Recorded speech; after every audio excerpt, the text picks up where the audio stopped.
Hi everyone, welcome back to my channel. I'm Tracy, and if you don't know me, I have a passion for upcycling clothing and I teach sewing on here. I'm so excited to finally bring you guys the sewing pattern for this halter fitted mini dress. And as always, I made a digital sewing pattern for you guys. It's available on my Etsy shop and I have linked it down below. And for this sewing pattern, you're going to need about 1 yard of main fabric and 1 yard of lining. It's really important to make sure it's stretchy. I ended up thrifting this top and created this dress. I used that top's fabric as the main fabric of the dress and then just lined it with some 4-way stretch fabric.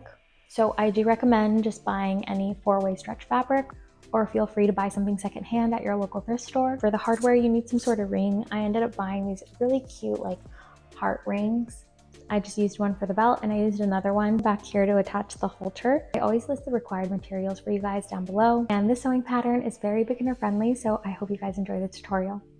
This is the top I thrifted and it's 4-way stretch fabric, so I do recommend for this specific pattern to make sure your fabric is stretchy.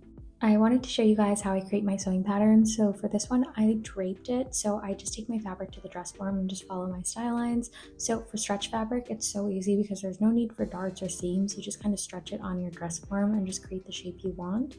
So it's pretty much just a repetitive process of stretching the fabric, pinning, and just marking those new lines.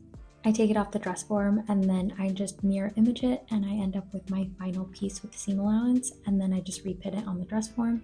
This is where I decide on those final design details. So I wanted to do like a halter strap, and then I decided with the excess fabric to create a belt with some sort of hardware that's holding it together.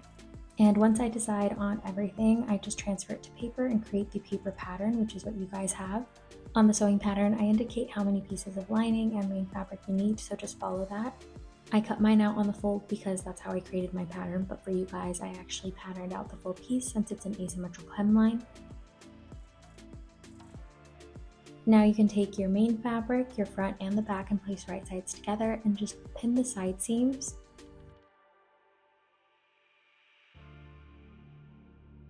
Repeat these exact steps to your lining, so take your front and your back of the lining and place right sides together and pin along the side seams. Now you can just take it to your overlock machine and just overlock those side seams of the main fabric and the lining. If you don't have an overlock machine, it's okay. You can just use your regular sewing machine and just make sure you use like some sort of stretch thread. I know Metler just came out with one specific for stretch fabrics.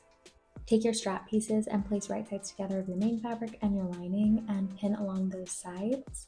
Now you can just take it to the overlock machine and you're going to overlock those sides. To turn the straps right side out, I like to take a safety pin and just pin one corner and do like a push-pull method. After you turn it right side out, just take it to your iron and just give it a good press. Now you can pin the right side of the strap to the right side of the main fabric. On the dress and the strap, I've marked where that neckline notch needs to be, so you need to just make sure you match that portion of the strap to the dress and just pin the rest of that strap, because we're going to encase it in between the main fabric and the lining. Just make sure you're not getting the rest of the strap, just that portion. That part's going to get sewn in. The rest of the strap needs to be free in order to do that halter. Take your lining and just place the right sides together and just sandwich those straps in. So now you can just pin that neckline, and then you can just grab the dress and pull it inside so it's inside out, and then you can just reach the rest of the back neckline and just pin everything. After pinning the neckline, just take it to your overlock machine and just sew. Take your belt pieces and place right sides together with the main fabric and the lining, and you can see that I ended up patchworking my pieces because I didn't have enough fabric to cut it out in one whole piece. After you overlock the top and the bottom, you're just going to take your safety pin and turn it right side out. I give it all a good press just to make sure the lining is rolled underneath. Now we can attach the hardware to the halter strap and the belt. And for this, I ended up using like 1-inch heart rings for the top of the neck. So I tried it on and then adjusted the halter strap as tight as I needed it to be. So do that before you pin it into place and sew. Whenever you're attaching hardware, I do recommend using your regular zipper foot because it allows you to get really close to the edge without breaking your needle. All that's left is to just hem the dress, so hem your lining and the main fabric. You're free to do a regular hem, but I decided to just do a lettuce edge on my overlock machine just because I really like this finish on stretch fabrics. And the dress is done. This is what it looks like on. Eres perfecta mujer, de la cabeza a los pies, tú pasas de mi nivel. piquete. De la forma que tú besas, mami, más simétrica que un origami. De la forma que tú besas, mami, más simétrica que un origami. Eres perfecta mujer, de la cabeza a los pies. Tú pasas de mi nivel, tú tienes el piquete.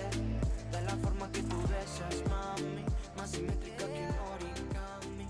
De la forma que tú besas. I hope you guys enjoyed this tutorial, and if you do recreate this dress, please don't forget to tag me on Instagram. I would love to see your final dresses, and please don't forget to like, comment, and subscribe. It really is the best way to support your favorite creators for free. Thank you guys so much for watching. I'll see you next time.